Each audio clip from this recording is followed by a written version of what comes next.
ನಮಸ್ಕಾರ. ನನ್ನ ಮೇಲೆ ಬಾಂಬ್ ಬಿದ್ದಂಗಾಯಿತು ಫಸ್ಟ್ ನೀವು ಮಾತಾಡಿ ಅಂದಾಗ. ಆ ಸಿನಿಮಾ ಮಾಡೋ ಟೈಮಲ್ಲಿ ನಾವೆಲ್ಲ ಭಾಳ ಚಿಕ್ಕವರು, 20 ವರ್ಷದ ಹಿಂದೆ ಅಂತ ಇಟ್ಕೊಳ್ಳೋಣ. ಸುಮಾರು ಅದರ ನಂತರ ಬಂದ ಎಷ್ಟೋ ಸಿನಿಮಾಗಳನ್ನು ನೋಡಿದಾಗ ನಾವು ಅಂದ್ಕೋತಿದ್ವಿ, ಸಯನೈಡ್ ಬಂದ ಟೈಮಲ್ಲಿ ಸಿನಿಮಾಗಳಿಗಂತ ಸ್ಪೀಡ್ ಇರಲಿಲ್ಲ. ಸೈನೈಡ್ ಸಿನಿಮಾದ ಒಂದೇ ಒಂದು ದೊಡ್ಡ ಶಕ್ತಿ ಏನು ಅಂದರೆ ಅದಕ್ಕಿದ್ದ ಸ್ಪೀಡ್. ಅದು ಎಲ್ಲೂ ಯಾರನ್ನು ಬೋರ್ ಮಾಡಲೇ ಇಲ್ಲ. ಸಿನಿಮಾ ನೋಡಿದ ತಕ್ಷಣ ಹಿಂಗೆ ಹೋಗ್ತಾ ಇತ್ತು ಸಿನಿಮಾ ಅಂತಾರೆ. ಆ ಕ್ರೆಡಿಟ್ ಎಲ್ಲೂ ನಮ್ಮ ರಮೇಶ್ ಸರ್ಗೆ, ರತ್ನವೇಲು ಸಾರನ್ನು ನೆನೆಸ್ಕೊಳ್ಳೇಬೇಕು ನಾವು ಈ ಸಮಯದಲ್ಲಿ. ಆ್ಯಂಡ್ ಆ್ಯಕ್ಟರ್ಸ್, ನಾವು ಟೆರರಿಸ್ಟ್ಗಳಾಗಿದ್ವಿ, ಟೆರರಿಸಮ್ ಹಿಂಗೆ ಮಾಡ್ಬೋದು ಮಾಡಿದ್ವಿ. ನನಗದ್ರಲ್ಲಿ ಯಾವಾಗಲೂ ಇಂಟ್ರೆಸ್ಟಿಂಗ್ ಅನಿಸ್ತಾ ಇದ್ದು ಪಕ್ಕದಲ್ಲಿ ಕೂತಿದ್ದಾರೆ ಅಂತಲ್ಲ ತಾರಮ್ಮ. ಯಾಕೆ ಅಂದರೆ ಆ ಪಾತ್ರದ ಇನ್ನೋಸೆನ್ಸ್ನ ಒಂದು ಹ್ಯೂಮರಸ್ ಆಗಿ ತಗೊಂಡು ಹೋದವರು ಅವರು. ಆಕೆ ಬಂದಾಗೆಲ್ಲ ನಾವು ಸ್ಕ್ರೀನಲ್ಲಿ ನಗ್ತಾ ಇದ್ವಿ.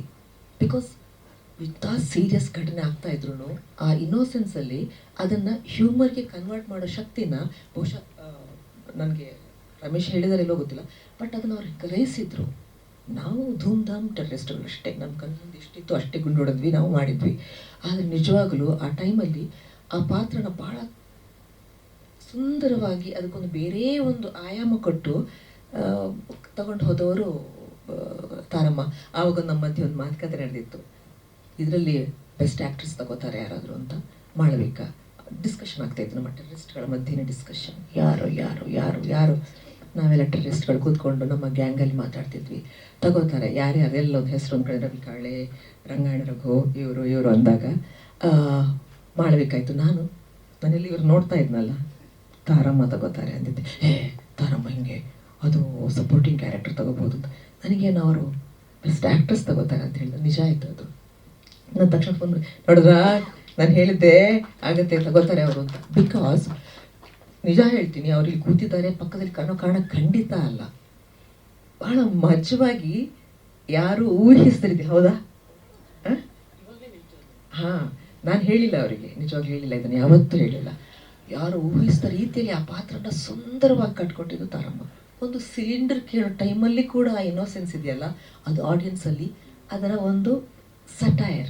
ಅಂಥ ಸೀರಿಯಸ್ ಟೈಮಲ್ಲೂ ಕೂಡ ಒಂದು ಹೆಂಗಸು, ಸಾಮಾನ್ಯ ಹೆಂಗಸು, ಒಂದು ಸಿಲಿಂಡರ್ಗೋಸ್ಕರ ಒದ್ದಾಡುತ್ತೆ ಅನ್ನೋದು, that is the beauty of that. ಸುಮ್ಮನೆ ಅಂತಲ್ಲ, ನಾನು ಈ ಪಾತ್ರ ಇವರು ಇದ್ದಾರೆ ಅನ್ನೋ ಕಾರಣಕ್ಕಲ್ಲ, ಪೊಲೀಸ್ ಆಫೀಸರ್ ಕಡೆಯಿಂದ ಬಂದರೆ ಆ ಟೈಮ್ನ ಎಲ್ಲ ಆ ಆ್ಯಕ್ಟರ್ಸ್ನ ಸ್ಪೀಡ್ ಇರ್ಬೋದು.